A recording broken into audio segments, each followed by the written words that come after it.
If you are God's chosen ones, never reveal these 6 things to anyone. Dear beloved, I greet you in the name of the one who has called us all, the Creator, the Sustainer, and the Lord of all that is.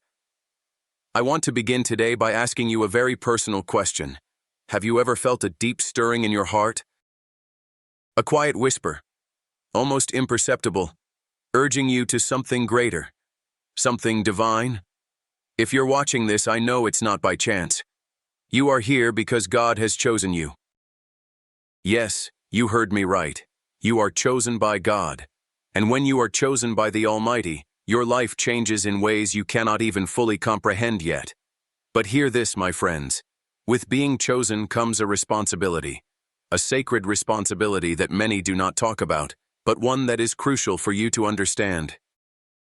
In the midst of all the distractions, the noise of the world and the opinions of others, there are things about your journey with God that you must never, ever share. Why? Because not everyone will understand your calling. Not everyone will celebrate your mission. In fact, sharing certain aspects of your spiritual walk too soon can expose you to dangers you might not even realize are lurking. Today, I'm here to share with you 6 critical things that, if you are truly God's chosen ones, you must protect with every ounce of your being. These aren't just suggestions. These are divine truths that will guard your heart, strengthen your spirit, and help you fulfill the incredible purpose God has set before you. So, if you're ready, let's dive in. I promise, by the end of this video, you'll walk away with a new sense of understanding about how to protect your calling, your gifts, and your spiritual journey. Let's go. Part 1. Understanding God's chosen ones. Now, before we get into the specifics, I want to make sure we're all on the same page. What does it really mean to be God's chosen one? Some of you might be thinking, am I really chosen? Does God have a special plan for my life? Let me assure you, if you've been drawn to this message, there's a reason. God has placed something within you that is unique, something He's chosen for a specific purpose. This isn't about being better than others or more worthy. It's about being set apart. In the Bible, we see many examples of God's chosen ones. Israel, the prophets, the apostles, and even people like you and me who are living today with a divine purpose. But the key here is that to be chosen by God doesn't mean everything will be easy. It means He has handpicked you to walk a path that will require faith, perseverance, and trust in Him, especially in times of uncertainty. But there's a crucial truth we must understand. Being chosen by God is both a blessing and a responsibility. You may have noticed in your own life that when God calls you, He doesn't just call you to receive blessings and enjoy life in comfort. No, His call is often accompanied by challenges, trials, and hardships that are meant to strengthen you and prepare you for something greater. I remember when I first understood this. I was so excited about my spiritual journey, and I couldn't wait to share every little detail with everyone I met. I thought, this is amazing. God has chosen me. People need to hear about this. But in hindsight, I realized that my excitement led me to share things that weren't yet meant to be shared. And in doing so, I opened myself to criticism and confusion from others. So, what does it really mean to be God's chosen one? It means living with purpose, yes, but also living with wisdom.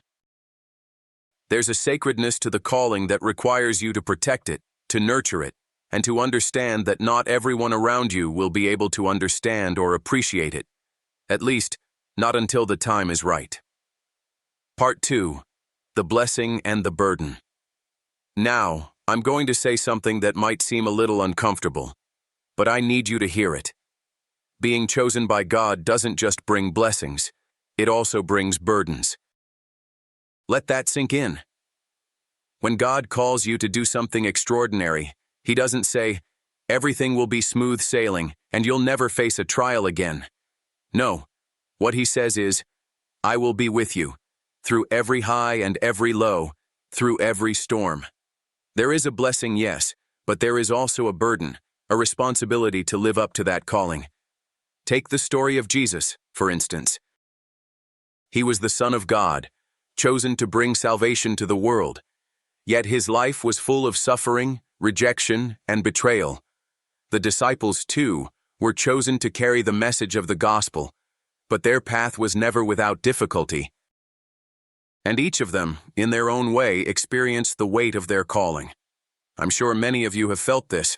Maybe you've been called to serve in a specific area, to teach, to care for others, to lead in faith.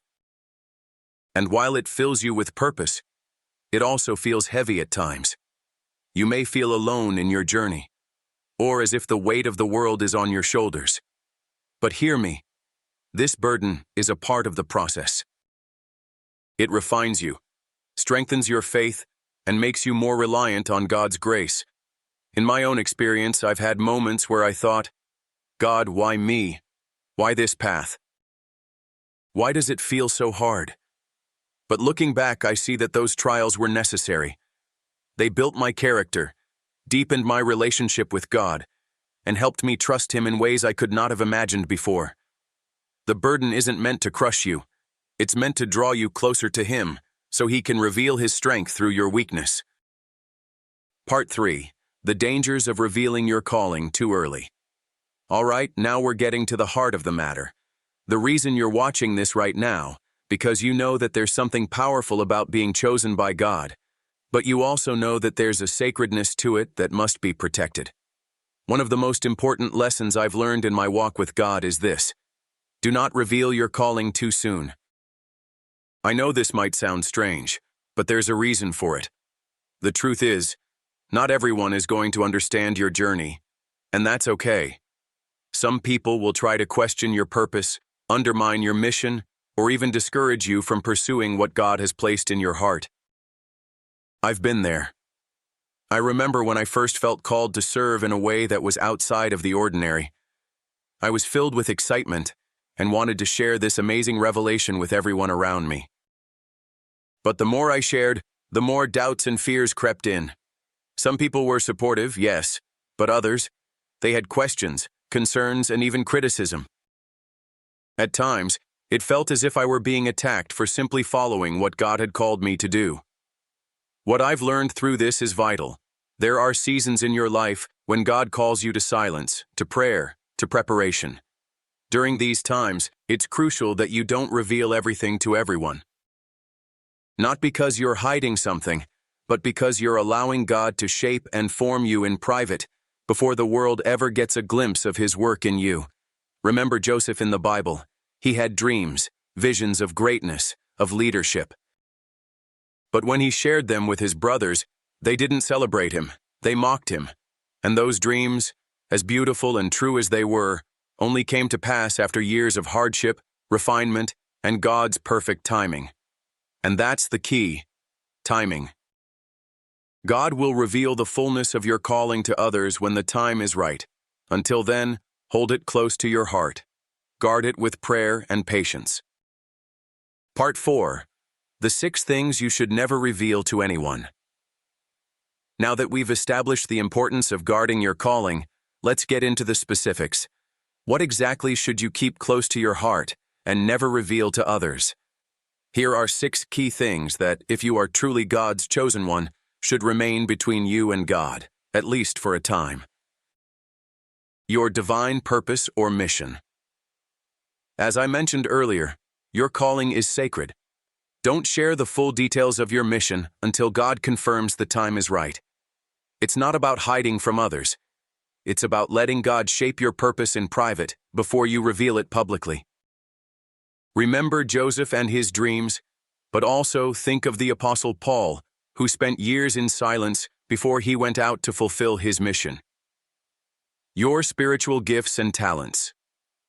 We live in a world that loves to celebrate outward success, but your spiritual gifts are not for you to flaunt. They are meant to be used in humility and service to others. When you reveal them prematurely, you risk using them for your own glory instead of God's. The details of your trials and struggles. There are times when God is working deep within you, shaping your character through trials. While it's okay to seek support, not every struggle needs to be aired to the world. Your trials are a personal journey between you and God, and sharing them too openly can invite unnecessary doubt and negativity. The prophetic words. You have received prophecy as powerful, but it must be guarded. Prophetic words carry weight, and if shared too prematurely, they can bring confusion, distortion, or even opposition. Trust that God will reveal what's necessary at the right time. Part 5. The spiritual consequences of revealing too much now. Let's talk about the consequences. Because, my dear friends, there are very real spiritual risks when you reveal too much of your journey too soon. I know, it might sound like a heavy truth, but bear with me. We are living in a time where everyone is quick to share their lives, their thoughts, their every moment on social media and beyond. But let me ask you, just because we can share something, does that mean we should? I've seen it happen many times, people excited about their calling, eager to share their gifts, and yes, even well-meaning in their intentions, only to find themselves overwhelmed by confusion, distraction, and even spiritual attack. Revealing too much of what God has spoken to you can open doors that should remain closed. Think about it. When you share your calling with others too early, you might unknowingly invite negative influence. Not everyone around you is going to understand the divine path you're walking. Some will be excited for you, but others might be jealous, fearful, or even dismissive. And this negativity can seep into your heart and cloud your vision. I've had my own moments where I shared too freely. There were times when, instead of finding support, I encountered criticism. Instead of encouragement, I faced doubt. And let me tell you, doubt is one of the most dangerous spiritual forces. It can take root in your heart, causing you to question everything God has told you. It can shake your confidence, even in the most sacred moments. But here's the thing I want you to remember. When you keep your calling, your mission, and your gifts between you and God, you protect them. You allow Him to cultivate them in the secret places, where He can refine them without outside interference. There's a reason that God often works in the hidden spaces of our lives, because that's where He molds us without distraction. Now, I don't want to discourage you from seeking guidance. Absolutely. You should have wise counsel in your life, trusted spiritual mentors, prayer warriors, and those who have walked the path before you. But there's a difference between seeking wisdom and revealing everything before it's time. In 1 Peter 5:8, we are reminded that the devil prowls like a roaring lion, looking for someone to devour.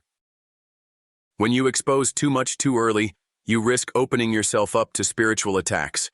It's not about fear, it's about wisdom. You protect what God has entrusted to you by staying vigilant, staying prayerful, and waiting on His timing. Part 6. How to protect what God has entrusted to you. Now that we understand the spiritual consequences of revealing too much, let's talk about how to actively protect what God has entrusted to you.